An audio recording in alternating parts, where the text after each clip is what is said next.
Today, we have Corey Schroeder, Director of Commercial Excellence at Molex, Megan MacLean, our Chief Services Officer here in Vendavo, and Jordan Hahn. He's our Senior Product Manager for CPQ, and he's also a doctoral candidate at the University of Calgary. And you'll find very quickly out how that connects to the topic. Now, Corey has worked with Molex for more than 10 years. He's currently leading the global pricing team. That's a centralized capability supporting 10 business units across 40 countries. In this role, the focus is to drive B2B commercial excellence capabilities through the lever of pricing. In addition, previous commercial excellence projects included sales and marketing strategy, margin management, and cost and capital optimization. Of course, Molex is a multi-billion-dollar global supplier of advanced electronic components and solutions, and the company is a subsidiary of Koch Industries. I want to say hi, Corey. How are you doing today? Great. Thanks for having me. I appreciate it. We're very tickled to have you here with us today. Megan, turning to you. Megan, of course, has more than 25 years, I can say that out loud, right? More than 25 years of industry experience delivering global enterprise solutions to Fortune 500 companies. As Chief Services Officer here at Vendavo, Megan brings her passion for value realization and client success to her long-standing partner and customer relationships. Those of you who have interacted with Megan certainly recognize that. Prior to Vendavo, Megan held leadership and consulting roles at Exemplary Software and Arthur Andersen, respectively. Megan, thanks for joining us. Yeah, thanks, Mitch. Glad to be here. You bet, you bet. And lastly, but certainly not least, Jordan Hahn. Jordan's responsible for product management for the Vendavo Intelligence CPQ, using pricing and sales enablement experience gained in industry and academic research to drive strategy and innovation for commercial excellence. Prior to Vendavo, he worked in product management and strategy consulting for telecom. He managed services and B2B software as a service solutions. He's also working, as I mentioned, on his doctorate in business administration at the Haysney School of Business. And Jordan, you're going to have to help me with that. Haskane? Did I get that? That's right, the Haskane School of Business at the University. Haskane. There's just too many vowels for me this early in the morning, including a partnership with the Vendavo Center for Commercial Research, the Vendavo CCR, some of which we'll be discussing today. All right, so let's take a quick look at the agenda. First off, we're going to cover Vendavo's commercial excellence model. And for those of you that were sitting in on the previous session, it'll be a nice compare contrast to the discussion we had about what commercial excellence means and how Vendavo looks at that.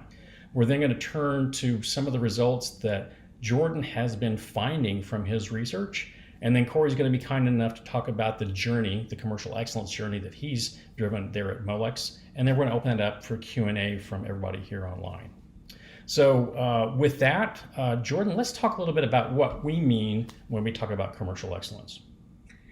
Yeah, so as Bruno mentioned earlier, we have a more holistic view of the world today than we did maybe even a few years ago when we would really think about pricing and price optimization. So the way that we define commercial excellence, sort of some of the topics of the last panel as well, is it's not just pricing, but it's also effective sales and selling practices and processes that go in combination with pricing, as well as the commercial intelligence and analytics that can underpin all of that to bring it together in a much more holistic and comprehensive way in that B2B ecosystem. Whereas before we might call it quote to cash, now we're thinking of more of an ecosystem of critical capabilities and critical systems that exist in that broad space between your CRM system, where your leads might come in and your sales and marketing might start, all the way through to order execution on the ERP side. That's where we see a lot of this fitting in the middle and needing to get a lot kind of that attention and depth that was sort of implied as just sales or just pricing in the past. So, all of this is feeding into not just software solutions or a collection of features, but the critical ability to get the right product at the right price in a timely and efficient way with all of the right terms so that your sales team can execute and renew that business to maximize revenue, improve the insights, and optimize margin on an ongoing basis, not just a one-time deal. And that sort of comprehensive approach has informed how we work with our customers for consulting and implementation for a long time, right, Megan?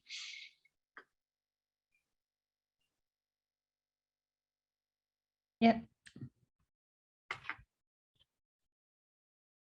So if we take a look here at our engagement models with customers, we've been engaging with customers for many years, and we've got a framework around it. And we thought as we delve into today's session, it would be very good just to level set on this model, and then we'll drive into one area. But if we start here on the left-hand side, as we get engaged with our existing customers or new prospects, we really follow the same process or methodology. So we review and level set on the vision and the solution that meets the customer's needs. We will benchmark them against industry best practices, as well as other peers in the industry. We'll help build out a business case, and then of course look at data readiness, which a lot of customers are interested in. As we get into deployment or the actual implementation of the software, we really like to lead with best practices and not show up with a blank slate. So we'll be leading and guiding you, so you're not necessarily automating a system you have in place already. We'll help with user adoption and change management. And this is really important because, you know, unless users actually adopt the system and use the recommendations we're putting forward, we're not going to succeed. And so for us, this is a really important part. And then of course, post go live, and once you've got it up and running, we want to make sure that we track and measure value, and that we then go back and map you again against this maturity benchmark, so we can tell what we need to tweak or change, how successful we've been. So really we see this as a continual life cycle, bringing together, you know, people, process, and technology. It's not just a solution deployment.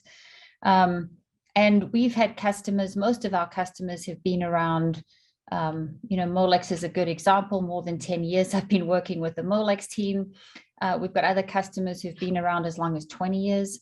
And every year we go through this assessment with them, do the benchmarking, and there's always areas where we try and improve. And of course, the business wants to get value out of the tool year after year. And so we really do want to work with you on this, and we want to make sure that this is a real partnership.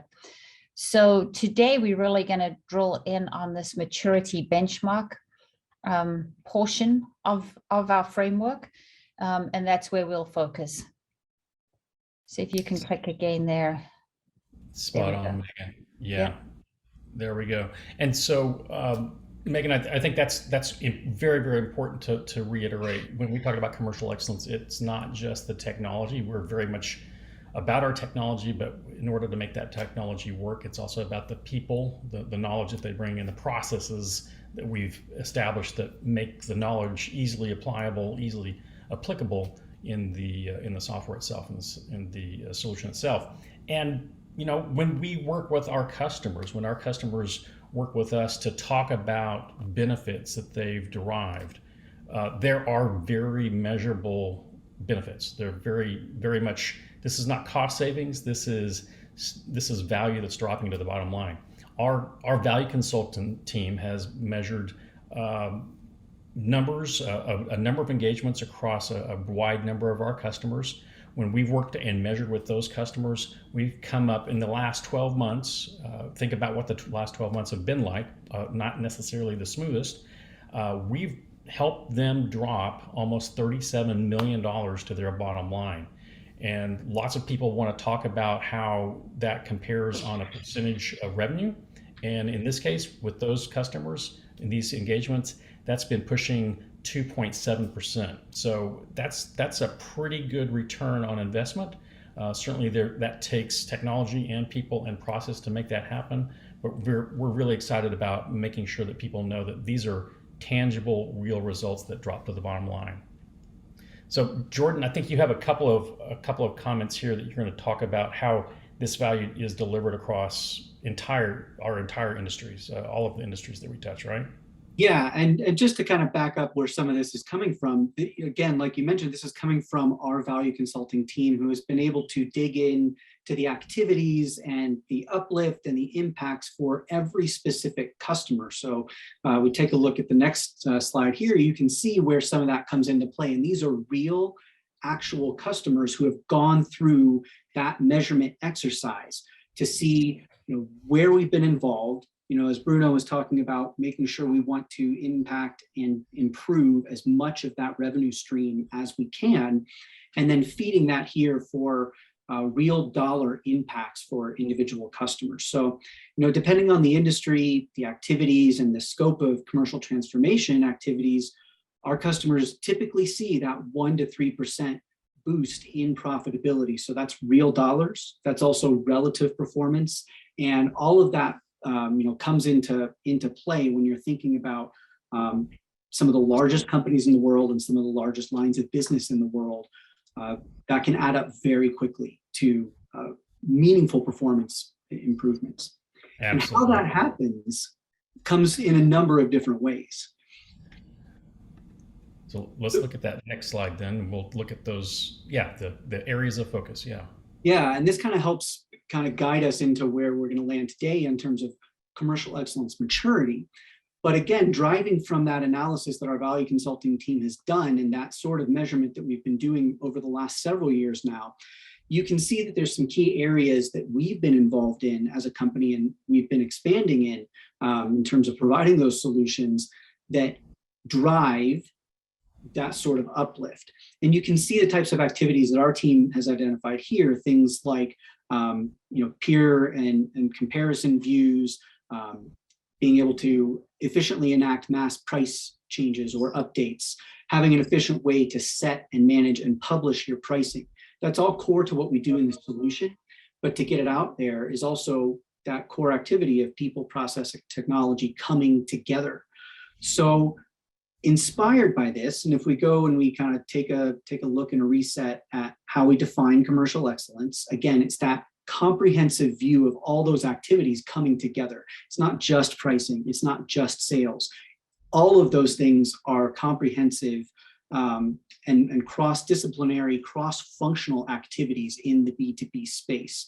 So it's not just a collection of software solutions, but it's that holistic view that we've been able to work over the last couple of years to actually build out a model for defining and measuring those critical capabilities, not just features, but capabilities in your organization.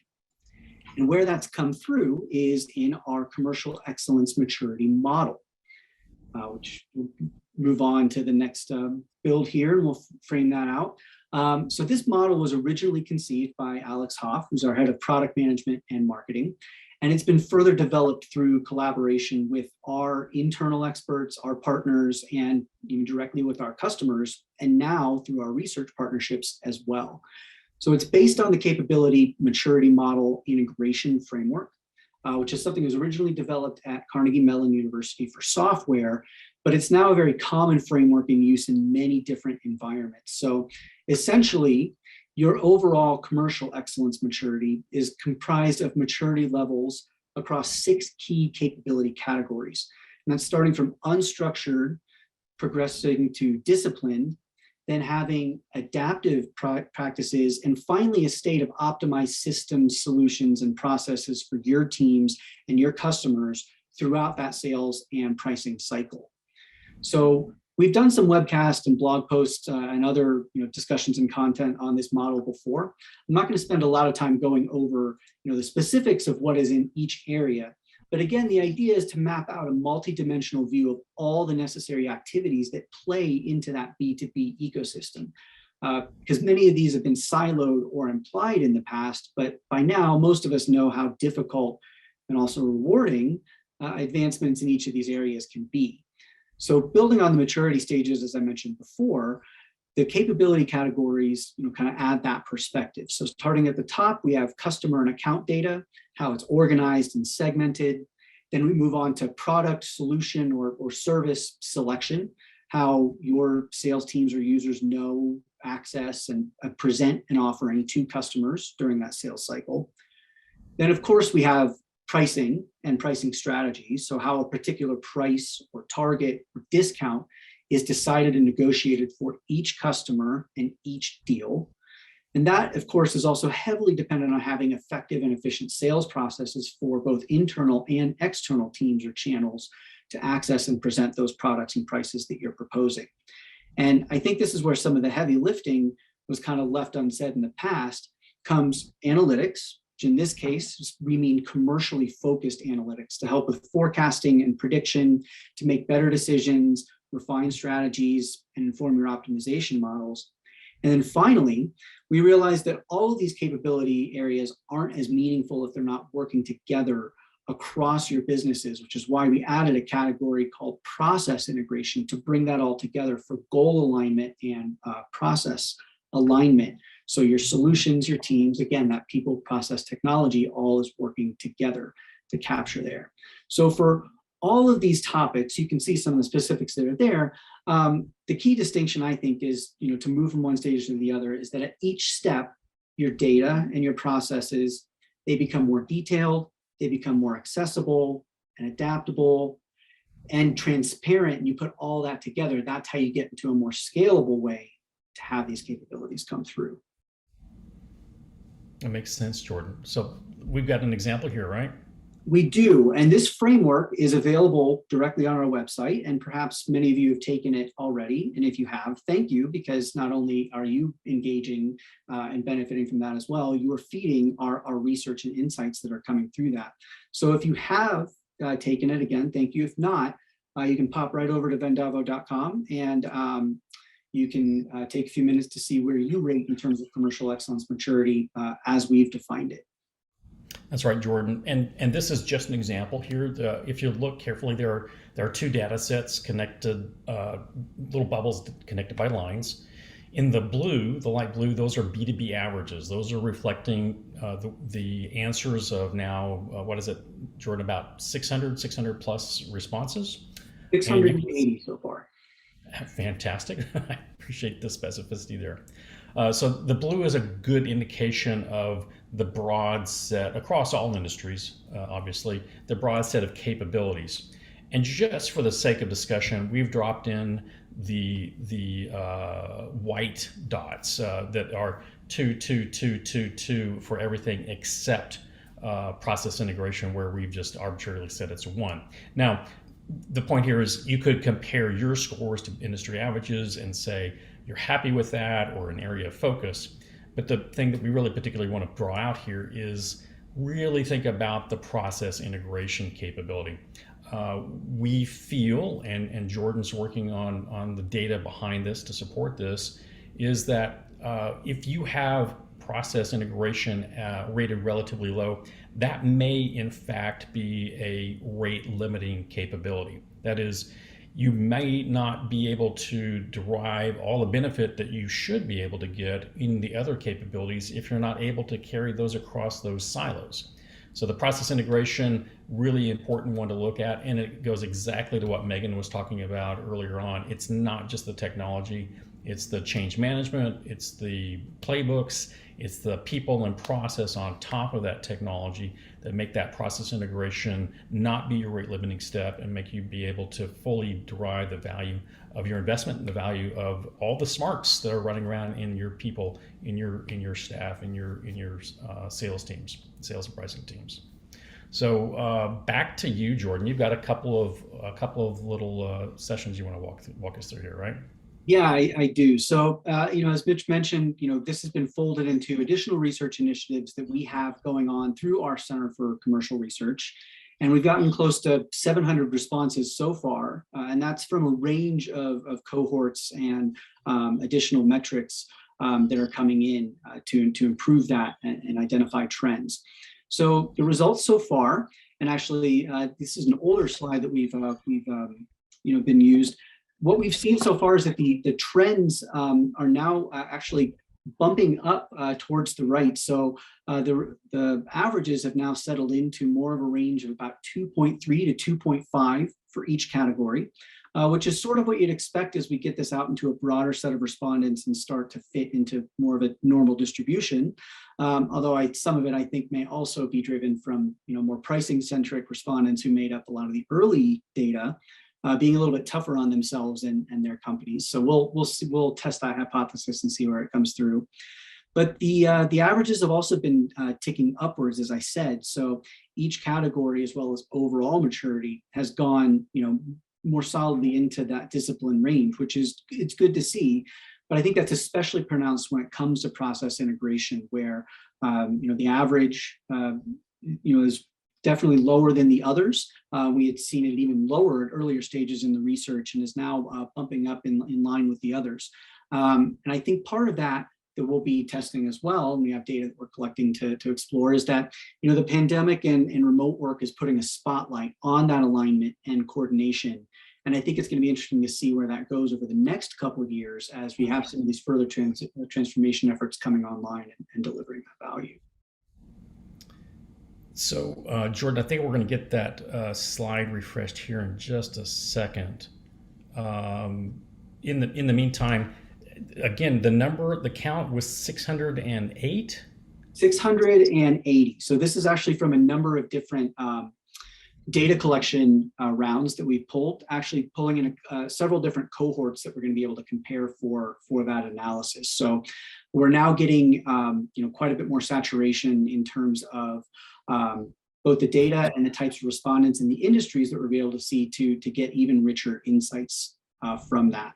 So, part of the goal is to identify trends by verticals and revenue bands and geographies and the like. And this is where you can see some of that updating coming through, all of those ticking up, but especially in terms of the process integration over the last year or two, all of us thinking about, how we're working together, how our teams are coordinating. And, I would argue a lot of that was true before. We were, just as dispersed, but it's just a lot more apparent once we've been, home for, a couple of years there.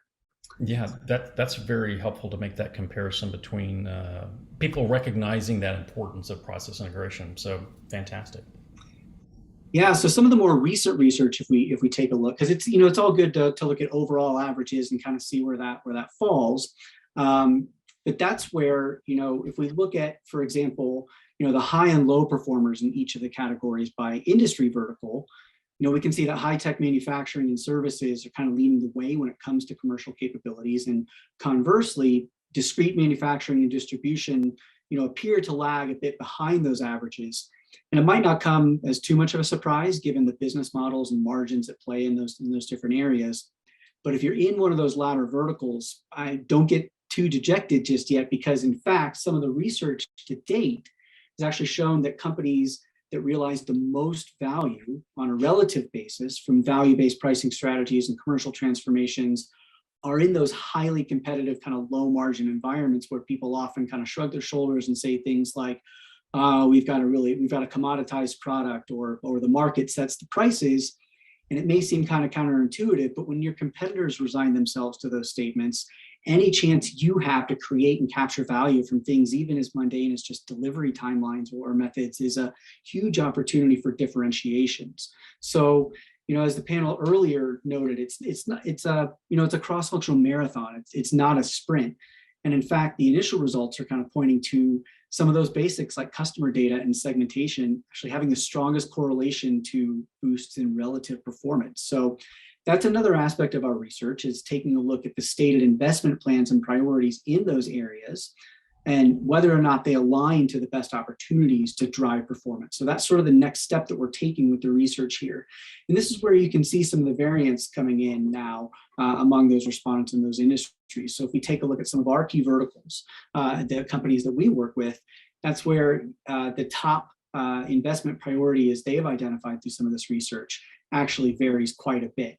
So that, of course, depends quite a bit on individual companies and individual capability sets. But we'll be able to keep on driving that and see where that alignment or misalignment can impact your profitability and performance.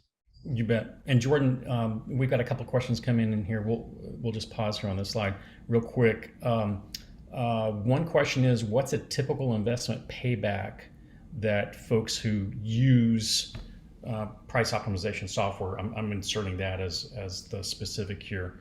I'll also include CPQ in that for the larger commercial excellence.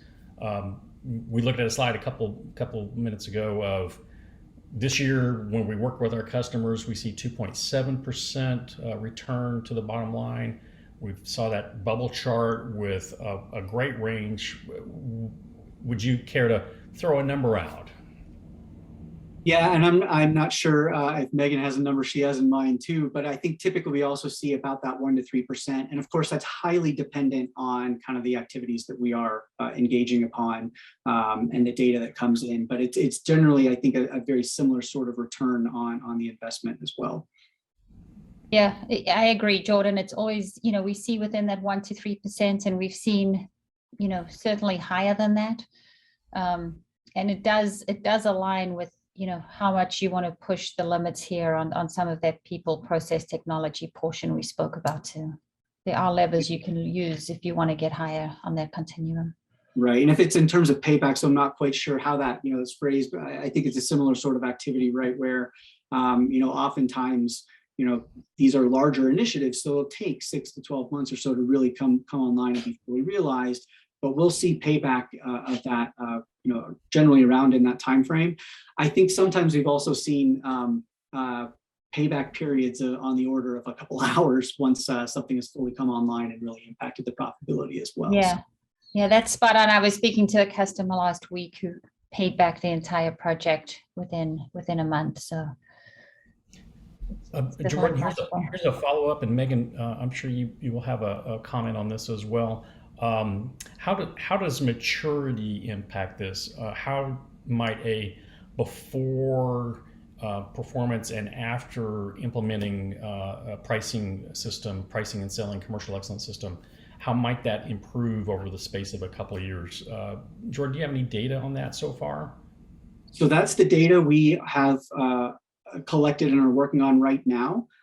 So 2 years is about the time horizon we are just starting to arrive upon. So that's kind of the next stage of that research, is that connection to not only dollar performance, like we've done with some of that analysis we've did before and cited, but that relative performance in terms of other industry peers and process improvement. So I don't think we're at a stage yet where we can, I think talk about maturity from year to year or that period, but we can start to make some of those connections between different levels of maturity and improved performance. So it's a great question, and it's exactly one of the research questions we are focusing on.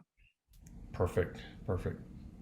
I would note that we did a little bit of comparison with our colleagues over at the European pricing community.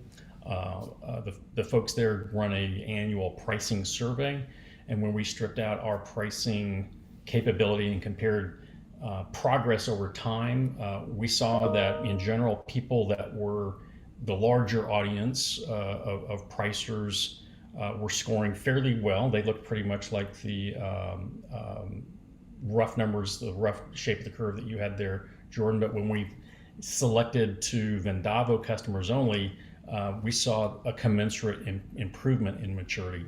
Self-reported, of course, but it ties to the question here in terms of the benefit that would be derived as you make those advances in maturity. It's not about maturity, it's about having a better business, more profitable business, obviously.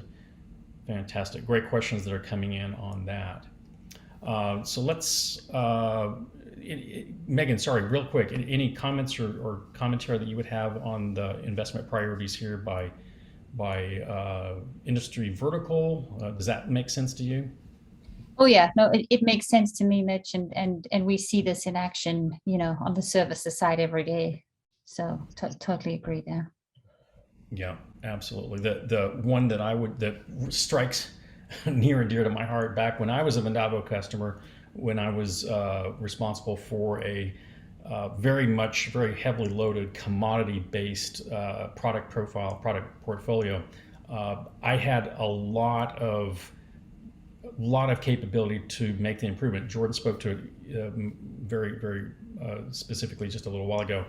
In those areas where your competitors are just throwing up their hands saying, I don't know what to do here, we were able to go to market with a commodity product and charge more for it because we sold security of supply. We didn't sell that commodity product anymore. We sold the assurance that our customers would be able to get the material that they needed day in and day out. So yes, very much commodity, but we very much got a premium for that product by having terms and conditions that were valuable to our customers. So All right. that will take a different form for each customer and each environment, right? So that's part of what we're making that connection to today. Is it's not just any one of these as a silver bullet. It's that kind of cross-functional expertise, and that's part of what we're open to answer with the research as well. Is kind of a lot of times we look at this and say, what do we do next? And I think that's where we can also take a look at what it's been like several years into the journey as well, right? Absolutely. And granularity around segmentation, granularity around understanding customer behaviors. Absolutely.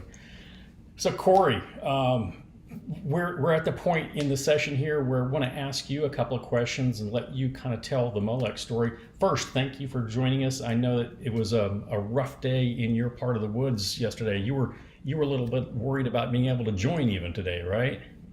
Seems like the Midwest internet was out for a while this morning, so a little bit of a panic moment, but fortunately e-learning is no longer going on in our area, so kids are up to school, and we'll see if this works or not. You got the broadband back. That's great. Fantastic. I believe so. All right. Walk us a little bit through what your situation is there at Molex, what your journey is. And Megan, please weigh in because you helped Corey with this. This was a team effort, right, Corey? It was, yes. So we've been on what's called the commercial excellence journey for well over 10 years now. But like you had mentioned, Megan had helped us, throughout the entire thing. I won't walk you through all of the specifics, but when we first started on this journey, something triggered it, which was a pretty significant restructuring of our organization. We are a global B2B electronics company, and we supply all of our customers are electronic manufacturers, and we were originally structured regionally, and we shifted over to a product and industry centric organization. So we, instead of having 4 different regions, we end up now with 4 different product divisions. And as we did that, one of the things that really stood out was we had fairly significant unwarranted price erosion. And what I mean by that is really a lack of true visibility to our pricing to end customers as we started quoting through different channels. So we've got a pretty complex channel organization where we quote both end customers, contract manufacturers, or those who build for our end customers, as well as distributors. And assuring that we've got the right prices to the right customers was a complex challenge. And that's I think the core driver behind building our pricing capability. And it's interesting that you show those numbers of the 2.7% value, because I'll tell you, we consistently look at this, and it aligns very well with where our organization is at, which was when we only look at price erosion historically versus now, there's about a 2.5 to 3% improvement, or percentage point improvement of our overall sales, which is significant in a multi-billion-dollar organization. So those, I'll here to testify that those numbers are true. And so after we made this organizational restructure and invested in both the software through Vendavo and built a global pricing team, it was a pretty significant investment, but one that, to your point earlier, probably paid us back in less than a year. Now, the way we're structured today is we've got a pretty significant pricing organization, 5 different groups, one that's focused on capability development and just advancing our overall systems and processes, one that supports our largest customers and the negotiation teams that work with our largest customers, one team that focuses on and supports our distributors, and then 2 teams that focus on regional pricing activity. So it's, again, a fairly significant focus for our organization, and one where we've seen the fruits of our labor, both in reduction of price erosion, optimizing our prices during quoting, and just maximizing the efficiencies of the people in our organization.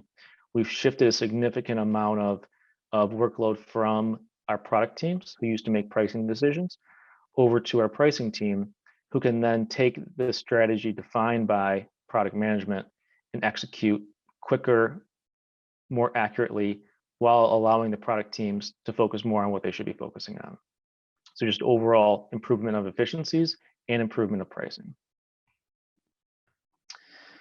So shifting on, talking about things that are less focused on pricing, customer classification. This is a journey that's continuously evolving, with some main objectives of to assure that we've got the right support aligned with our customers, whether it's through our direct sales force, with our larger customers, those that we can spend the most time on, and then where our distribution partners have strength in supporting either smaller customers or customers who have different needs than we're used to supporting, they can then support those customers. So it's really defining who can support the customers based on the needs of those customers. Other parts of our commercial excellence areas, looking at process. So it may be a little bit different than what you had mentioned earlier, but a couple of things that we see is when you have multiple different product divisions, sometimes they're siloed. And what commercial excellence, this capability does is we want to look at within those organizations, where is there opportunity to improve profitability, where maybe it doesn't make sense for them to assign resources because the value is not high enough. But if we can go in, partner with them, create a scalable capability, and then apply those across the different divisions, we really start to see an impactful return on investment. A couple areas that we've done is focused on minimum size of orders. Sometimes every order we'd be happy to accepting. Well, a lot of times it's not profitable. So how do you create a process that assures appropriate levels of ordering? Again, partnering with our distribution team to shift some of the smaller orders there, as well as footprint optimization and end-of-lifing products. That's one of the more difficult things that we do. Our customers rarely like it when we do that, but we also have to recognize that sometimes we are not as competitive as we should be in certain products, and we shouldn't apply our resources there. So partnering with divisions, creating criteria is another area of commercial excellence that we have applied. Shifting over to analytics, this is one where we used to have many different smaller analytics capabilities that we've now shifted and merged into one larger one. It allows us to quickly scale and assure that we've got enough resources based on different projects as needed, and then as those projects shift to other parts of the organization, as do those analytics capabilities. Now I'll tell you, within pricing, we have a team of about 10 that's housed within this larger analytics capability. And they've really been helpful in partnering with Vendavo.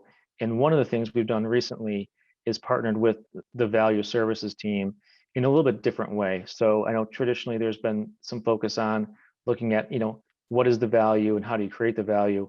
Well, we needed support in a deeper dive analytics capability that we benefited from their access to our data being on the cloud in terms of speed and just overall best practices. So leveraging what they've done with other customers got us to a spot that was quicker than leveraging our own internal services. And by having this centralized capability at our organization, we're able to quickly look and compare which service we wanted to go with, and then pivot and partner with Vendavo. So that's been something that, even though we built something internally, it's still okay to go outside of our organization. And then finally, in our journey, we're focused on products. I mean, that's how we pay the bills. And one of the things we've done recently is to say, let's categorize our products in a way that sends a signal to the organization to make sure that we've got that they're assigning the right resources, because we want to assure that we're focused on the products that we're trying to grow or maintain, and then those that are less important to us, we don't want to have the capabilities spending their time focused on them. So it's really making sure that, similar to customers, we classify what we want to do and assure that the organization is aligned, and like everything else, is applying those right resources. So throughout this entire journey, hopefully what the things that you've heard us talk about is resource allocation. That's really what it comes down to. Let's make sure that we've got the higher capabilities focused on the areas that we want them to. And then where we are no longer competitive, then let's reduce the amount of resources there. So that's kind of the backbone of our overall commercial excellence journey. Yeah, thanks, Corey. This is great. And as you know, as I reflect back on the 10 plus years we've worked together here on this, you know, just a few observations. One is, it is a journey, and it has been, but every year, you know, you've gotten value from the software. And I know even after the Coke acquisition happened, it didn't slow down, it didn't stop. You still had to show value year after year. And I would say the other observation is, it's been very intentional. So, you know, you've really been laser focused on, what are we going to do first? What are we going to focus on? What do we want to change? How do we go about that? And there's been some big changes in here, things like changing comp plans to align with the way you were driving the business. And my third observation is just that, you know, you've had very good executive alignment. I would say that's from both sides, but, you know, from the top down in your organization, there was buy-in and focus on getting the value out of the system. So, you know, I think it's been a fantastic journey. I was wondering, Corey, if you could speak just a little bit about something that you focused on over the last few years, which is the segmentation optimization piece. It's one of our kind of more, you know, I wouldn't say newer modules. It's been around a while, but you've deployed it within the last few years. And I'm just wondering if you could speak through your experience there. For sure. So we have probably over 100,000 SKUs, and we sell them, you know, majority of them to many customers.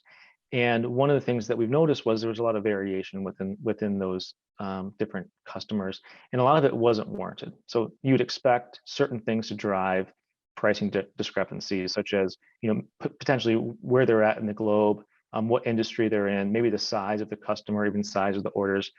And that definitely had some impact. What we realized was sometimes our pricing was all over the place.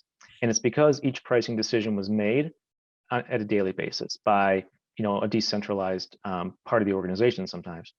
And so that's when we started working with you all and bringing in price optimization and segmentation manager.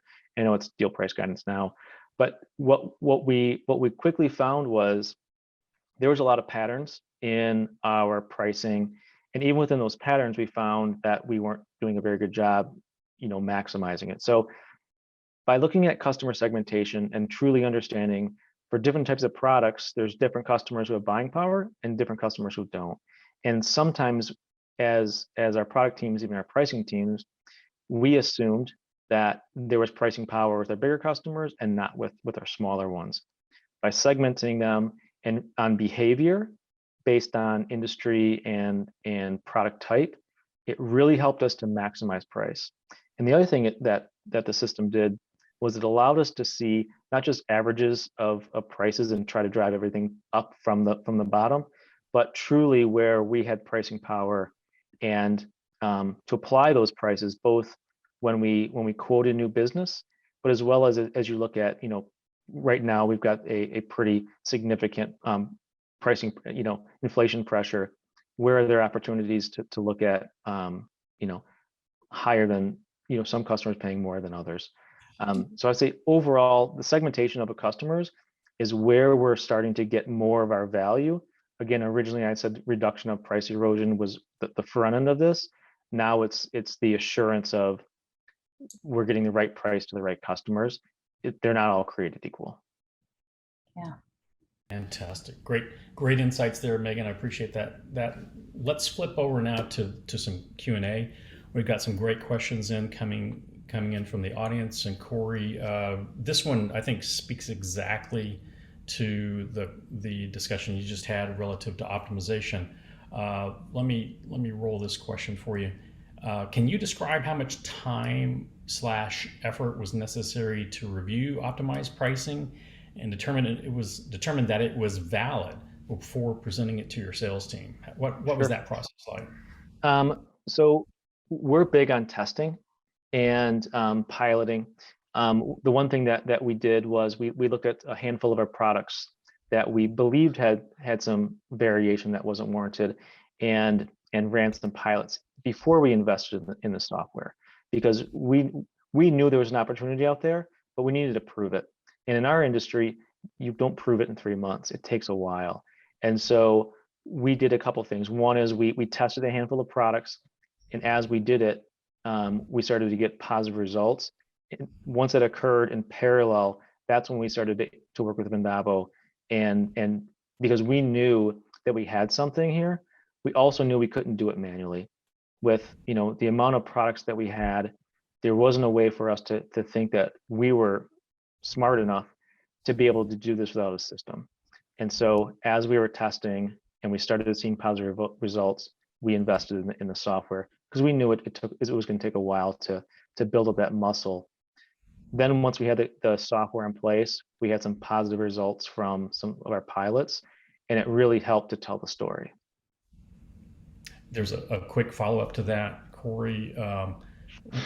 Did you have to spend significant amounts of time cleaning up your base data around transactions, customer data, material data, SKU, conversion data, et cetera? I'm guessing yes. We're always cleaning up data. The more systems you bring in, the more data cleanup you have to do, right? But I'll tell you, I think the biggest thing we had to do was just create better linkages between our ERP system and Vendavo, because historically we didn't pull in some of the product attributes. So it was less product data cleanup and more just assurance that the information was being pulled in and used in the right way. That makes sense. Next question here. I think this is for Corey. What was the catalyst that made you take those first steps towards commercial excellence? What was the underlying burning platform? I think commercial excellence is now a name we call it, of the things that we started to do a while ago. I mean, the term itself is still relatively new within our organization, and I'll be honest, we're still trying to define it. But that being said, I think what drove, again, originally just looking at pricing was I would say our first leap into this larger commercial excellence initiative. And for us, it was, we clearly saw that we had a problem, because we were finally at a point where we had enough data, and we were able to look at not just separately, but by 4 regions coming together into specific product categories. It just shined a light that we had a problem. So for anybody, I would say it's looking at any part of your organization and determining, do you think you have a problem, and if so, what's it going to take to get there? As long as if it's on the commercial side, that's your first step into commercial excellence. Great. And it may not be a problem, right? It could be also an opportunity. And I think that's where we're seeing some of this, come through in terms of maturity, is not necessarily having to frame everything as a problem and turn it into kind of that change management exercise, but realizing where, those opportunities can, are just for selling more or improving your pricing. But, I think those linkages and talking about it that way, because one system feeds the other, is a pretty critical way of looking at it. Sounds like you're a glass half full kind of guy. Perhaps to a fault sometimes. So Corey, we have just a second here. We're going to run just a hair over, but you touch on this very briefly, and I want to spend just a moment on this. The term commercial excellence. We were listening to the Deloitte guys earlier today. They have a whole center of excellence set up around commercial excellence. How do you explain commercial excellence? And I think I heard you say you're still working on it. Everybody's still working on that definition. But what's your short answer to that? What does commercial excellence mean to you, to Molex? I think to me, it means scalable commercial capabilities, mainly where you would want to have a centralized capability, develop it, and execute it, versus have it happen within parts of the, individual parts of the business. Because once you start doing that, it's you can put your hat on most of us are probably familiar with operational excellence, very similar, right? Like it's probably not as efficient to do one of these things within smaller parts of the business. It's making sure that when you start to develop some sort of muscle around this commercial capability, that you're not wasting it in individual projects. It's something that can be brought in mass across the organization. You showed that with the pricing software earlier, right? When you've got Vendavo, executed in 20% of your organization, the same amount of resources probably required to do it at 20% as it is 100%. It's not being efficient. That makes sense. Okay. I think what we're going to do now is thank Corey and thank Megan and thank Jordan for your very, very insightful observations here. Corey, congratulations to you for that success. I'm speaking for Megan, for Jordan, for everybody at Vendavo. We're very happy to have you here, and I'm very happy to be part of supporting you in your success there at Molex. So thanks for being here today.